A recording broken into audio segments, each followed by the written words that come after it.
Hi, and welcome to Medical Documentation and Scribing. My name is Kelly Schulte. I will be your instructor for this semester.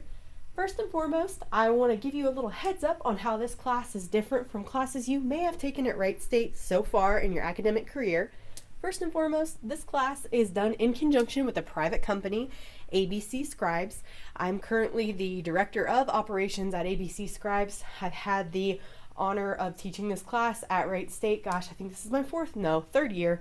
I've been at ABC for 4 years. I joined ABC Scribes as a medical scribe myself and worked in the ER for a number of years. How I came to be a medical scribe and in the medical scribing industry is, like many of you that are listening to this recording right now, I wanted to go into medicine. My previous career, so everything I had done up until getting this wild idea to go into medicine, was in business or marketing. All of my graduate and undergraduate degrees are in those fields. So since I was going to make a 180 in my career, I naturally called up the medical schools I was interested in applying to. I called up the PA programs, again, that I was interested in applying to, and said, hey, I've got this wild idea. I want to completely change careers. What do you recommend? And they said, oh, well, first and foremost, the best experience that we have students get is medical scribing. You should absolutely work as a medical scribe. My response to that is, what the heck's a medical scribe? And although you may have some idea, or I hope you have a little bit of an idea on what that is prior to signing up for a semester-long course, you're not only going to know in detail what a medical scribe is, but you're going to be an absolute rock star at being a medical scribe and all the advantages that it will have for you, whether you're just trying to earn income, working while you're in college, or in your professional career as you move on to bigger and better things in medicine beyond scribing. So why this course? Before we jump into the details of exactly this course in particular, I want to first say thank you. I know when you signed up for this class, it was a to be determined. Originally, it was going to be in person a couple nights a week. However, we switched it to an online format, which I hope you are happy about. In this course, you're going to hear me talking over a PowerPoint. This very first lecture is boring. It is long, and I'm going to talk a lot, and I'm sorry for that. But what I can tell you is, if you stick with me, if you get through this first lecture, things are going to get way more exciting, way more spicy. You're going to learn a lot more medicine. Again, get through this first lecture and you're going to be fine. As far as one other pro tip, please don't break your hand trying to frantically take notes about every single thing that is on the PowerPoint. You'll see in this week's folder, there's this little handy dandy fill-in sheet. It literally gives you the cliff notes of what we're talking about here in today's lecture. There are a couple fill in the blanks, hence why it's called a fill in the blank, that you can fill in things from the PowerPoint slides. So I would recommend maybe printing those off, having them handy if you're a big note taker or like to have your slides available. The slides will not be posted, however, the fill in the blanks will, which are just as good. Okay, why? Why are you taking this course? Again, I'm going to try not to read to you so you can read over the slide yourself.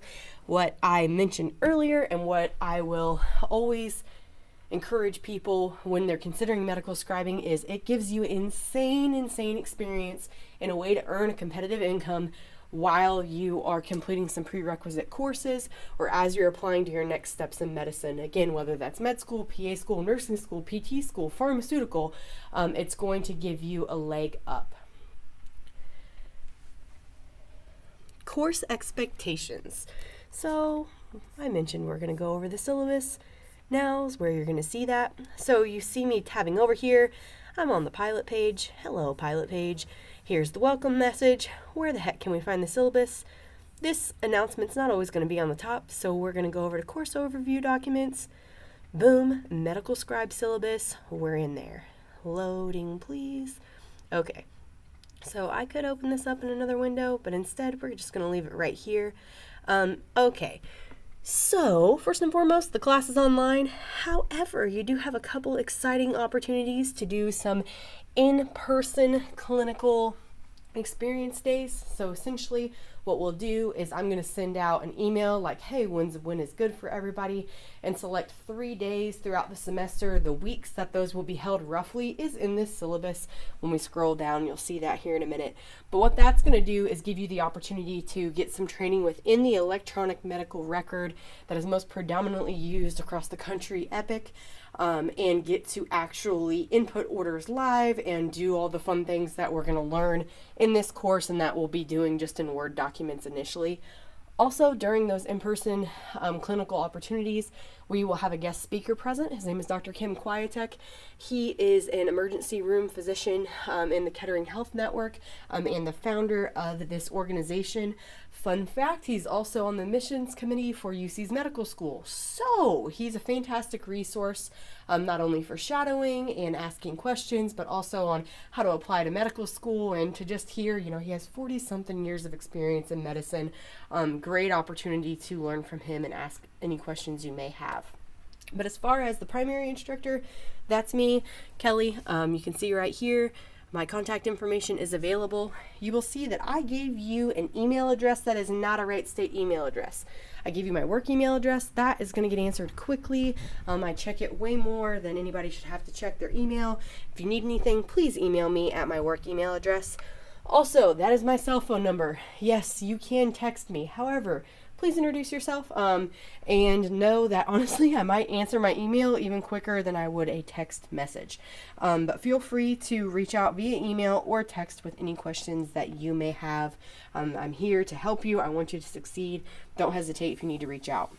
If you haven't already seen or snagged it, there is a required text. Oh gosh, I know it stinks.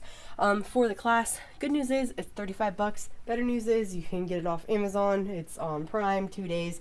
Will show up at your door. The reason why I'm pushing the textbook is honestly because it is a crazy valuable resource, not only for this class, but when you're actually scribing. It gives you some good clinical pearls that you could use beyond medical scribing. And also, when we take our final down the road, it's going to be, for the written portion, open book. So, helpful to have. We'll talk more about the final later. As far as the logistics, what's the week-to-week look like here? I'm going to scroll all the way down here. I gave you the week-by-week breakdown. So, essentially, Thursday at midnight, your assignment is going to be due for the week. What do I mean by assignment? You're going to, A, have to take a quiz. 2, watch this video that you're already watching now. So, woohoo, way to already be on it. And there may or may not be some practice videos that you are going to submit. You absolutely should do them, but whether or not they're being submitted will be posted each week. So you can go by week and you can see that's when you will submit your coursework each week. If you go past class 1 and see prior to class 2, this gives you the details on what you need to be reading for the following week.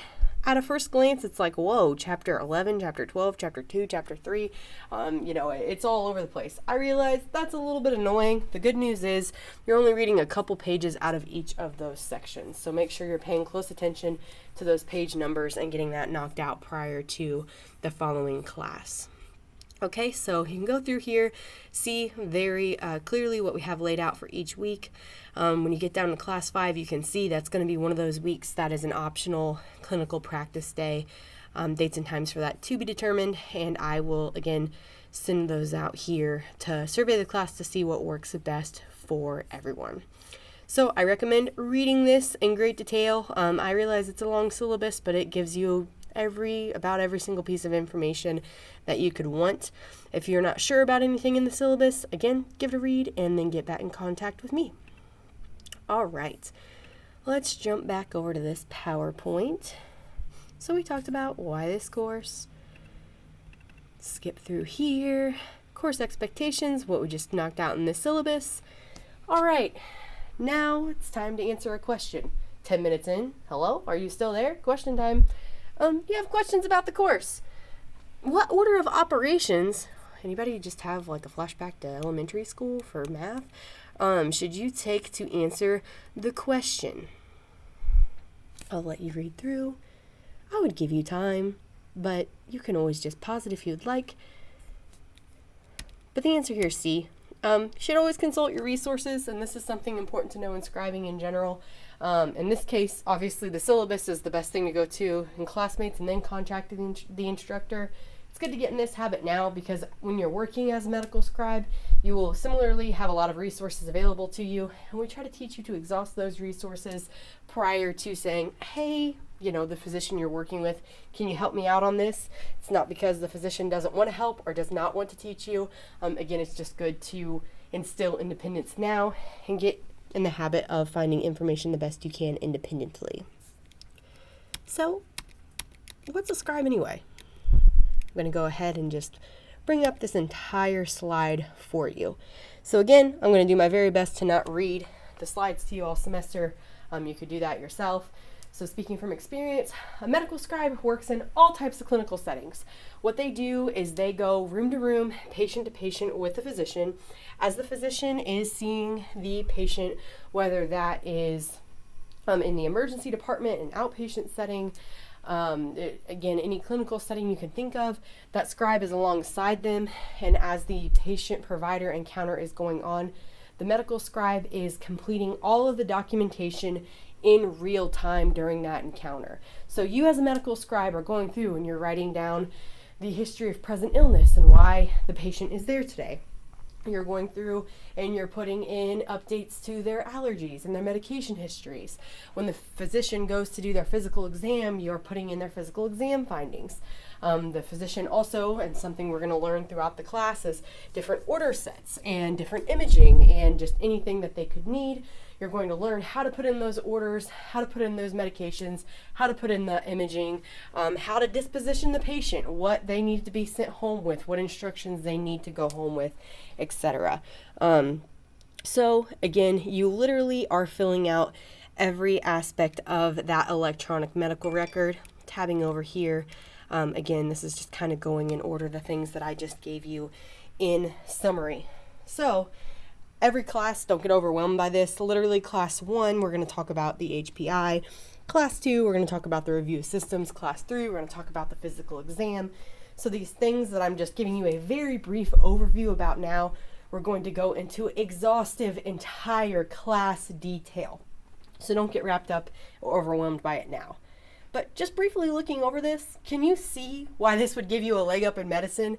To literally know and to be able to anticipate, oh, okay, this person came in for the chief complaint of they have abdominal pain, and to see what common physical exam findings for the abdominal pain could be, and what medications they could need for abdominal pain, or what's the common imaging that a physician would order. Now, abdominal pain is obviously a very broad chief complaint. It can go a lot of different directions, but you're being immersed into the language of medicine. And I would argue that that medicine is absolutely a language, and if you immerse yourself in any language, you're going to learn it, you're going to be able to speak it, and it's something that's going to come more naturally. So scribing is a fantastic experience for your future career goals. It also gives you a much more active role than just shadowing, for example, and plus you can get paid. Why not, right? Okay. Continuing on, what is a scribe exactly? Basically, you are the providers. I say provider here because we primarily, and scribes in general, industry-wide, primarily work with physicians, but we don't just work with physicians. We also work with physician assistants. We work with nurse practitioners. So you'll see me use the word provider more often than not here. So insert any level of provider I just mentioned in here when I say provider. Okay, but you're the partner in documentation. The reason that scribes exist and why they're so great is, on average, we find that providers spend 2 to 3 hours per day doing documentation. And I don't know about you, but if I spent all this time and blood, sweat, and tears to be able to practice medicine and to take care of patients, I surely don't want to just take care of the computer. Also, if you want to just talk about it from a business standpoint for a minute, the provider is typically one of the highest salaried individuals in the room, doing essentially clerical, very important, but clerical tasks. So putting somebody in like myself, an eager pre-med, that gets an opportunity to learn and grow and get letters of recommendation and actually get to be in the emergency department before, again, they're accepted into a medical program, heck yeah, it's a win all the way around. So it's a win for the scribe who's gaining valuable experience and knowledge. It's a win for the provider who is saving literally hours of documentation. And it's a win for the hospital side of thing because honestly, they're saving a ton of money having the scribe do it versus the physician. Okay. In addition to the scribe doing all the documentation in real time and taking that documentation burden off of the provider, you're going to help with billing requirements. So once again, as a provider, you're focused on taking care of the patient. If they're in there with a critical illness or they come in as a trauma in the ER, which was probably not the best thing to admit, but one of the coolest things, I think it takes a special breed of person, I guess, to be interested in that stuff, right? Anywho, but if somebody's coming in with a trauma in the emergency department, that physician is not going through a list of, okay, what exactly do I need to document to make sure that we're reimbursed for billing purposes? No, they're going through the clinical decision-making, their clinical thinking to make sure that that patient is taken care of. But you, as a medical scribe, that has a little bit more bandwidth, aside from being like, oh, fan moment, wow, this is really exciting or terrifying, or, oh my gosh, I can't believe this is an experience I'm getting right now. Can also remember back to, oh, hey, I need this many review of systems to make sure that the physician is adequately compensated for the care that they are providing. Okay? So that's the partner in documentation in a nutshell. This role carries enormous responsibilities. So essentially, anything that's done in that electronic medical record is placed there for future readers. So let's go back to that trauma example.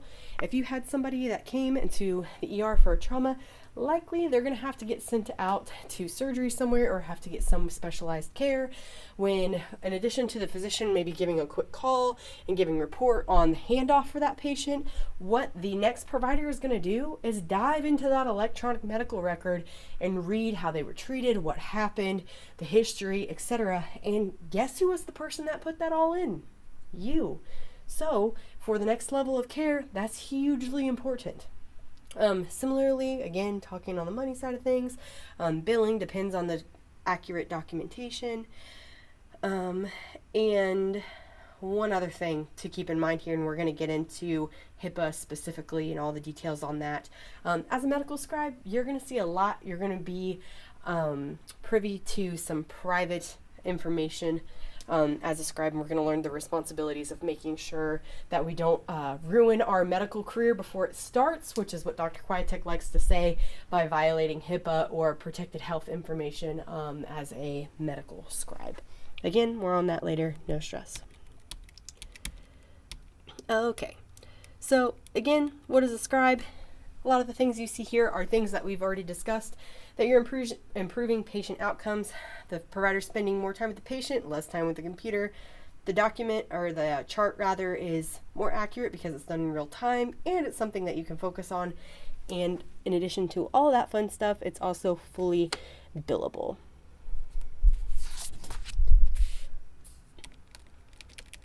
Another thing to note here is a scribe is technically considered non-clinical personnel. In other words, hands on the keyboard, not on the patient. Now, between you and I, you're going to get some opportunities to potentially help the physician. That's at their discretion, and you can take advantage of those depending on the moment. But the thing to take away here, the important thing is to remember that you're not yet a medical provider. One day you will be. Because you're not quite a medical provider, you may only use your badge. Your badge is not, now, although you can put in order sets, although you can put in imaging, that imaging, order sets, etc. cannot be acted on until your provider signs off on them, right? If your provider is like, hey, Kelly, here's my badge, will you go ahead and just put on those orders real quick? That way they don't have to review them, etc. That's a big, big no-no, again, because you are fraudulently using their credentials. Never, never, never in a million years sign in under somebody else's badge, okay? So again, you're considered non-clinical personnel technically. So that means that you're not technically supposed to assist in physical exams, help with procedures, give prescriptions, or discuss anything medical with the patients and their families under legalities. The one note here is the physician is signing off on everything that you're doing. So I'm not going to lie, personal experience, I've had some opportunities working overnights in the ER to assist with a couple things with the provider, and the provider said, obviously this is something that's being done under my supervision, etc. If anything came up, have them talk to me because I gave you approval, etc. So that's just a fun little tidbit between you and I. But as far as really understanding what a scribe is, the legalities of it, tell yourself and remember that a scribe is non-clinical, hands on the keyboard. Okay? Make sense? Cool. If you have questions on that or like opportunities you may or may not have with that, please feel free to shoot me an email. Know if you're getting concerned here, like, wait, I need, a bazillion clinical hours to apply to PA school. Medical scribing does count in those clinical hours. Don't let it throw you off. Again, it's a unique type of industry. If you have questions, please let me know and I can help clear that up at a later time.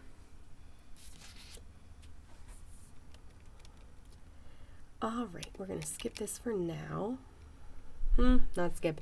Essentially, again, hands on the keyboard. If you're ever in doubt, just ask yourself, is this a clinical or a non-clinical function? We're going to skip this question for now. Skip this as well. Questions are important, but something that we get to go over in videos, etc. Okay. Sweet little cartoon here, or e-card. E-cards are a little dated now, but still great. Knock, knock, who's there? HIPAA, HIPAA who?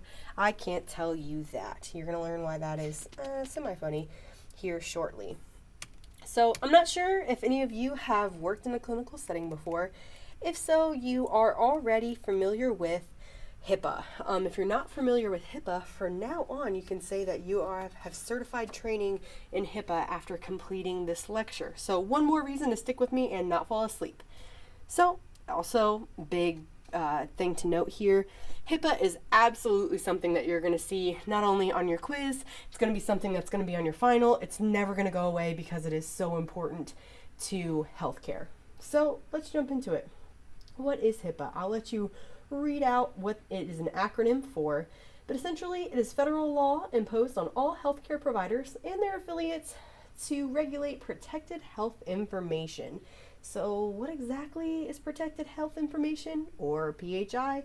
It's any information about the patient's treatment or health that is written, verbal, electronic, etc. So basically your big takeaway for HIPAA is that you have to not use any identifiers when talking about a patient. Those are things like name, email, age, social security number, address, phone number, the medical record number, etc. So I'm going to explain that a little further here, but I'm going to go one step further to just let you know, as a scribe, when you're getting into the legalities of things, you're considered an employee or business associate under HIPAA, okay? So that makes you subject to all HIPAA regulations. So let's go back here to identifiers and make sure that we clearly understand what the heck is an identifier. So I think that the best way to do that is to just give an example. So again, working in the ER as a medical scribe, I got to see a lot of really cool things. I wanted to tell all of my pre-health friends about all the cool things that I got to see in the ER, but then I'm paralyzed on, okay, well then how can I tell them about the really cool thing, well, cool from a medical sense thing that I saw in the ER without getting slapped by HIPAA? And this is how you do it.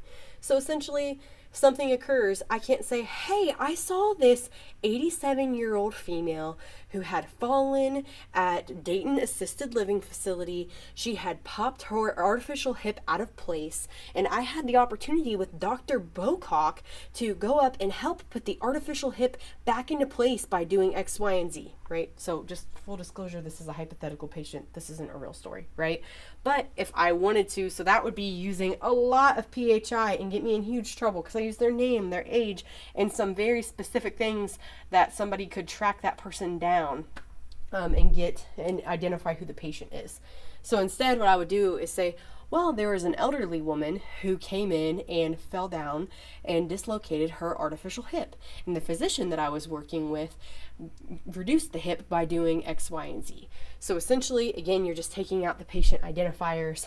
You can still tell stories about what you've seen, things that you've experienced, but just make sure anything that could potentially be protected health information to leave it out. Another key thing to note here is if you saw a very sensitive case that was covered in the news, I would be extra careful to just make sure that even with describing generally what the patient was there for, if like say it was a certain age range and a gunshot, for example, wound, and there was recently an unfortunate incident revolving a firearm, that you wouldn't, again, just be extra cognizant of how people could track down that information, and you could unknowingly be giving away that health information. So, violations of HIPAA and why this is a really big deal.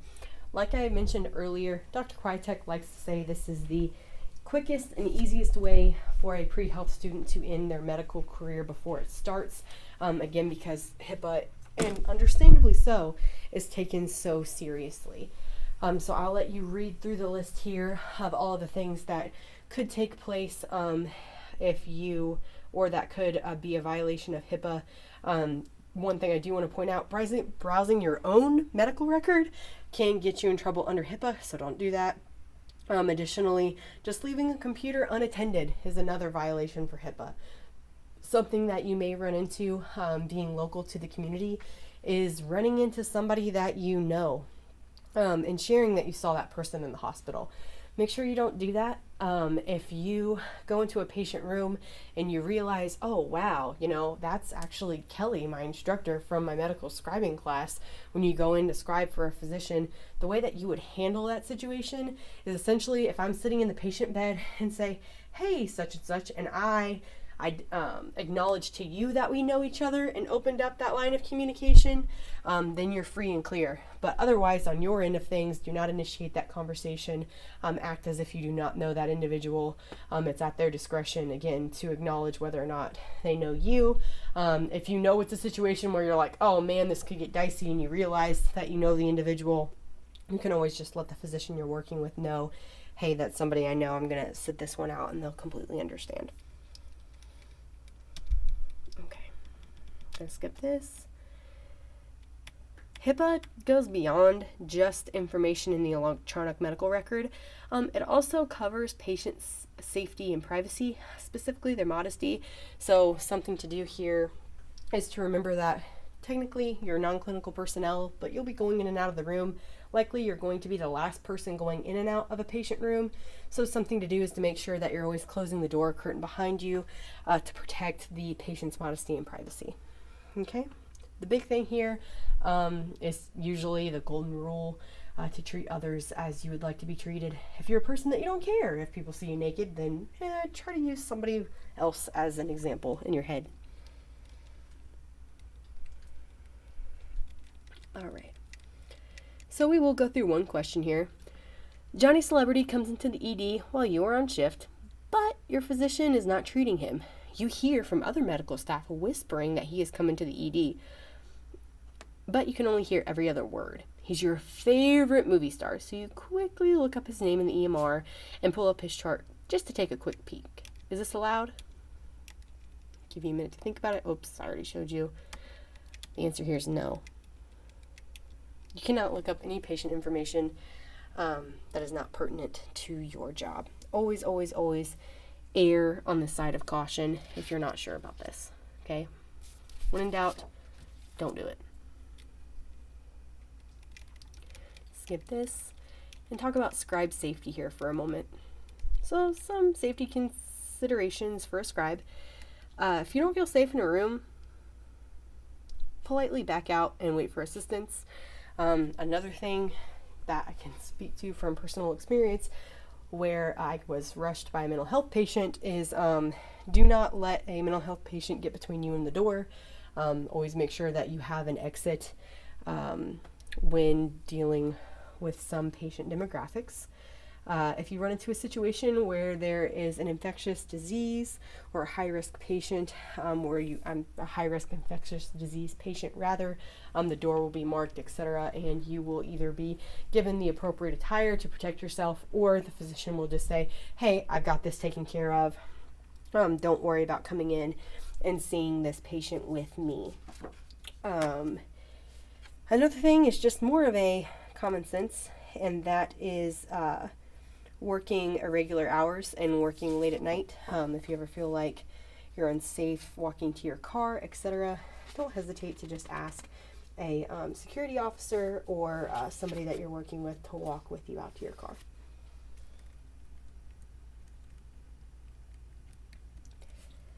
All right. So here's a general scribe safety question. You're more than welcome to pause and answer if you would like.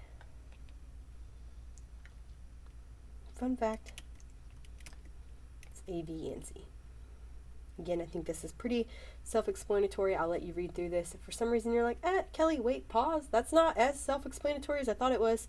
Shoot me an email, shoot me a text. We can chat about it more. All right. So a little bit of change of gears here. So we've talked about what a medical scribe is. We've talked about patient safety and privacy under HIPAA. Now we're switching gears to what exactly is an EMR. Again, I'm going to try not to read off the slides here, but an EMR in general, it stands for your either here EMR or EHR, electronic medical or health record system. So this is like anything else. There are multiple brands and companies that have their own electronic medical record. This is used, digital record that can be used, is used in any healthcare facility. Electronic medical records were mandated a number of years ago. You may see some paper charting, but the bulk of it, and honestly, you don't have to worry about the percentages of what needs to be done in an electronic medical record. The big takeaway that you need to know here is, again, it's just an electronic health record, and that there are multiple vendors. In our class, we're going to be learning through those optional clinical days Epic. Epic, like I said, is it is the most predominantly used EHR or EMR throughout the country, and specifically in the Dayton area. The downside to electronic medical records is these different companies having their own records. Not always do these vendors talk well with each other, so there are some third-party applications like Care Everywhere that are utilized to try to be able to make these EHRs be able to, quote, talk to each other, for lack of a better term, so that whether you're in a different hospital network or a different state, they can access your electronic medical record. So we talked about an EHR. Now what's a note? A little bit of a slang term here, but essentially the note is the record itself. So the encounter and what you're filling out for that day is the note. It's an entry that's made by the healthcare worker into the medical record system. All notes are going to be dated and signed.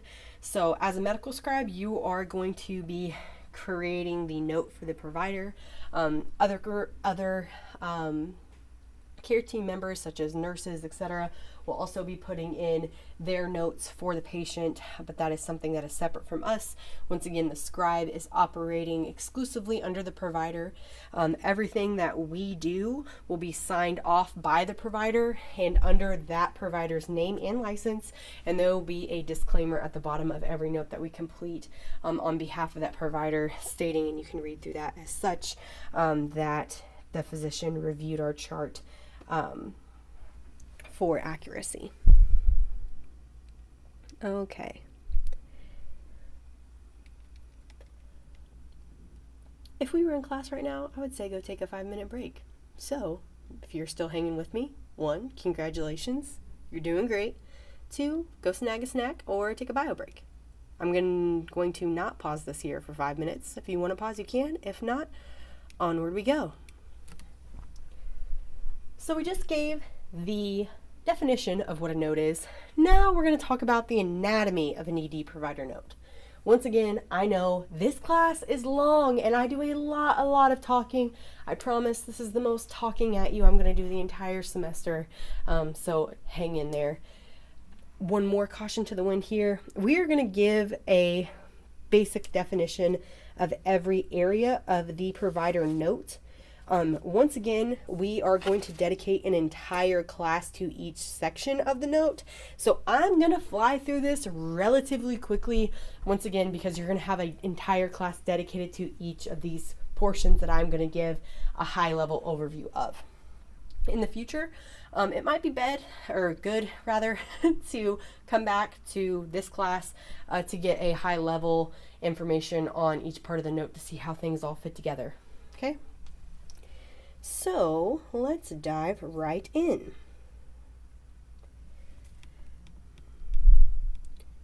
What you're going to see here is our ABC General template.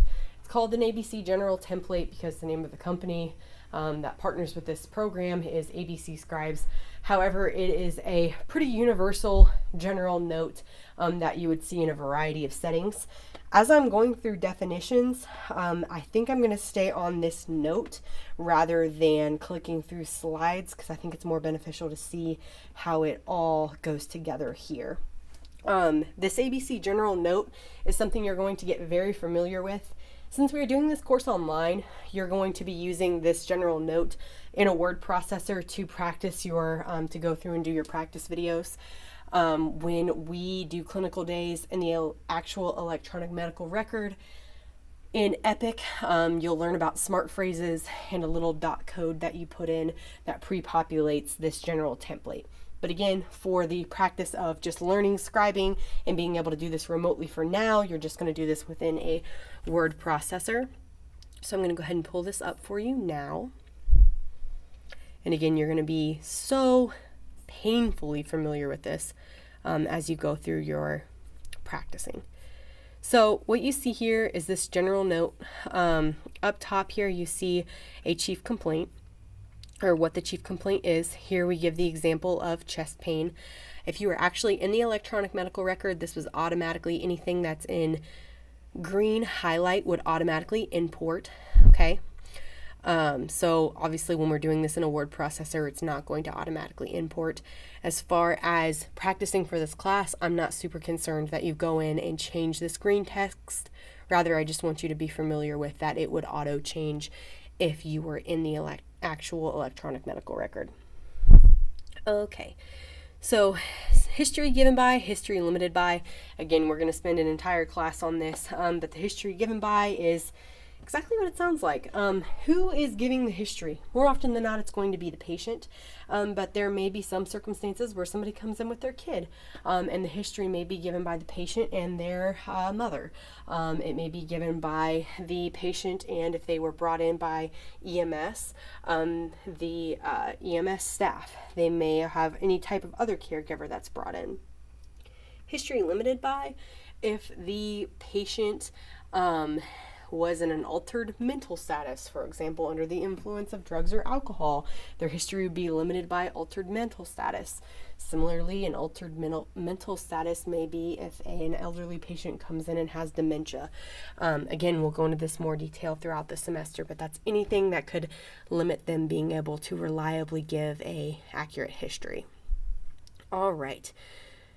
HPI. So typically what you're going to see here right now, this is just the very basics, but you would see a nice robust paragraph here where you're going to write the entire history and the chief reason why they're there today. So it's going to be a short description of the patient's symptoms, problems, condition, diagnosis, again, the reason for their visit, generally in their own words. Many times there may be a couple notes that you can pull in. So if you're in an outpatient setting, you may be able to do some pre-charting. If they're a chronic patient from some of their past encounters. In the scope of the emergency department, there will be a nurse up front. before they come back to the actual emergency department that will triage the patient and say their level of acuity. So whether things are really bad, a level 1, or not so terrible. When I say not so terrible, I'm talking like stubbed toe, not so terrible, level 5, in which case you can pull some of that information and pre-chart it here in the history of present illness. Word to the wise, sometimes when they're out in triage, that triage nurse or triage healthcare provider isn't given a ton of time to be able to gather a robust history. So anything that you hear in the actual room with the physician should trump anything that you pre-charted. So again, anything you hear with your own ears during the encounter, even if it contradicts what you got from pre-charting or from another healthcare provider even minutes before, needs to take precedence in the history of present illness. Below the history of present illness, right here, the HPI, the chief complaint, you see here the billable elements. Now, the billable elements, also called bolded elements or descriptors, all you see here from the billable elements there's a ton of different definitions. Again, class 3, we're going to go over this in exhaustive detail, but these are kind of just the bullet points that are pulled directly from the HPI. So something that's cool about the billable elements is you can essentially use this kind of as bullet points to organize what your HPI would look like. Again, we're going to go over this during an entire class, so I'm not going to go through a ton of detail here. Going down to review of systems, just like billable elements, these are kind of the highlights that you're going to be pulling from the history of present illness. The review of systems is the systematic listing of all the symptoms, and it's organized by system. So again, you're pulling out some pertinent information by system that would all be included in the HPI. Something that's really important to get in your head now, and that will drill throughout the semester, is anything that's written in the billable elements, anything that's written in the review of systems comes directly from that HPI. So that nice robust paragraph or 3 that would typically be written here. If there is something that is in the HPI that is not in the billable elements or not in the review of system, you need to review that again. These 3 things should always match up seamlessly and not have contradicting information. Scrolling down to past medical history, family history, social history, surgical history, current medications, and allergies. You can see under each of these headings you have green highlighted text. If you recall, those are things that are automatically going to be imported into the electronic medical record and are not things that you need to be overly concerned. Not overly, let me phrase that again. You do not need to fill in these areas. Again, it's going to be brought in automatically by the health record. Now, to that point, there may be some pertinent things to past medical history or family history that's going to be touched on briefly up here in your HPI, okay? But they only need to be in your HPI. You don't need to worry about taking them and also putting them in one of these areas. So, sorry, I'm scrolling all over the place. I'm going to scroll back up here. So far you're concerned with the history of present illness, billable elements that come straight from that HPI, review of systems that come straight from that HPI, skipping down from these histories and medications to the physical exam. So everything prior to the physical exam came directly from the patient. It was subjective information that you're recording from that patient, usually in his or her own words. When you get down to the physical exam, this is where things get objective, meaning these are signs or symptoms that are elicited from the physician specifically. So the physician is going to go through and find these physical exam findings, and they will dictate them directly to you. So they will be saying out loud, okay, this person is atraumatic, they have bilateral ears that are normal, a normal nose, moist mucous membranes, etc. So the physician is going to be talking through their findings out loud, and you'll dictate them here in the physical exam. Typically the physical exam, which is like class 5, And then orders, which is a couple classes after that, are the two sections that students struggle with the most and that I personally struggled with the most as a medical scribe. So don't be intimidated by this at first. There's a whole lot of medical terminology here. We have a lot of practice videos and tutorial videos and things that you can watch to help ease the burden of the physical exam. There are also some signs that are observable that the physician does not have to dictate, which again, I'm not going to go into detail now. We'll have an entire class that we're going to go over the physical exam. So we're going to move on for now. Okay. The other areas that you're going to be concerned with, so beyond the physical exam, there's EKG. Lucky for you, this used to be an entire class. We used to have to learn how to use different templates within the EKG. It was really rewarding to learn, but quite challenging. But now technology has made that need obsolete, and it automatically imports EKG findings with a little smart phrase. So we don't have to worry about that anymore. However, we will be learning how to use different procedure templates and how to accurately document a laceration repair, for example, the types of sutures that are used, what was used to anesthetize the wound, whether it was tolerated well, etc. That's going to go right there. Okay. Other areas of the chart, those are the main things we're going to focus on here for the class, and again that you're going to get very familiar with. Things that you don't see here in the electronic document are the order sets and the imaging sets that you will learn to put in the electronic medical record. We'll talk later in the semester about how when we're doing this remotely, how you will just write those out within the electronic document here until we actually are able to get in person and again input those in real time.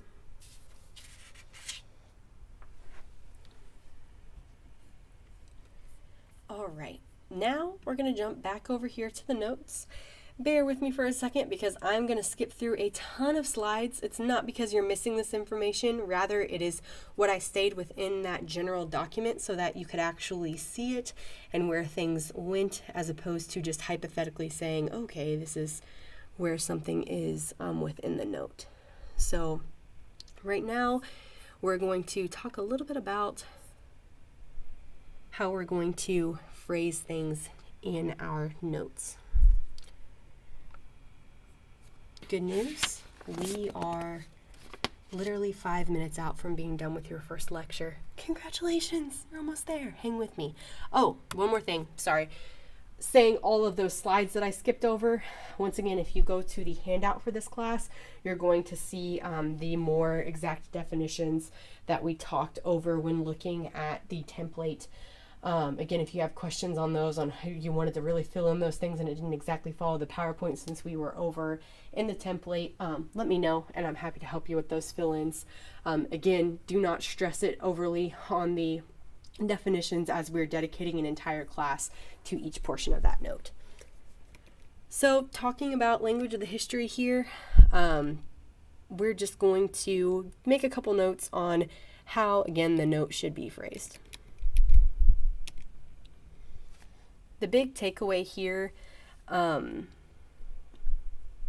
is to make sure that you're documenting who is saying what, right? So if it's just the patient, it's pretty straightforward. You can start off your note by saying the patient states, giving the general information, and throughout the rest of the note using their appropriate pronoun.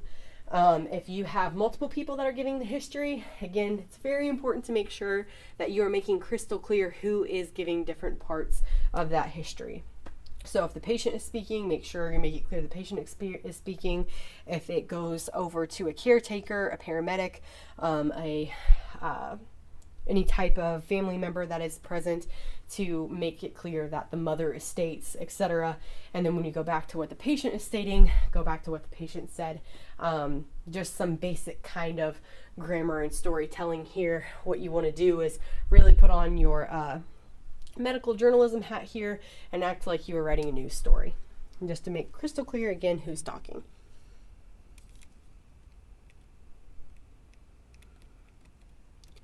As we mentioned earlier in the note, there are some things that may compromise the history responsibility. So in addition to when we had those little asterisks, Those 3 stars, by the way, that were throughout the note called wildcards. When you're in the when you're in the electronic medical record, you can tab through those.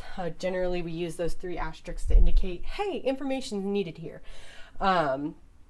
But back to the history limited by, in addition to filling out that history limited by little subsection on the note, that would also be in your robust HPI paragraph as well. Again, some of the examples that I gave a couple minutes ago were things like dementia or intoxication, etc. Other things, you can see a whole list of some other commonly found things that may compromise the reliability of a history. Okay, the reason this is important, one is for the future provider to realize that, hey, this might compromise the reliability for their own medical decision making, but it also provides forgiveness for some of the billing requirements when we're talking about the business end of things. Okay. The last thing we're going to talk about is the language of an HPI should be objective instead of subjective. So I'll let you read through a lot of this. Essentially, you are going to make sure you're not giving any negative or positive, for that matter, connotation to what the patient or historian is saying. So you're going to use speaking verbs like states, reports, indicates, etc. Not, well, the patient whined and the patient complains. Again, you're not trying to paint the picture of what they may or may not be trying to get across with their feelings or emotions. Rather, you're just objectively providing the information. So I'm going to go over one more slide here and give you some more examples. Oops, sorry. There we go. So again, here are some other examples of ways to show what the patient is actively saying, various speaking verbs.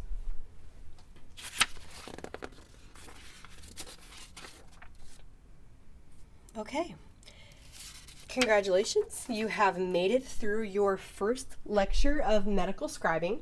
So what's next? You will have an online quiz that will be posted in this same folder. Make sure you take this quiz on Thursday by midnight. Otherwise, next week, what you'll start to see is we'll still have some lecture time. So you're going to listen to probably tops half an hour recording of the material, and then we'll start getting into our practice exercises and videos. Okay, as always, if you have any questions at all, please do not hesitate to reach out. I'm here to help. Thanks for bearing with me for this first lecture. I'm so looking forward to working with you guys this semester. Take care.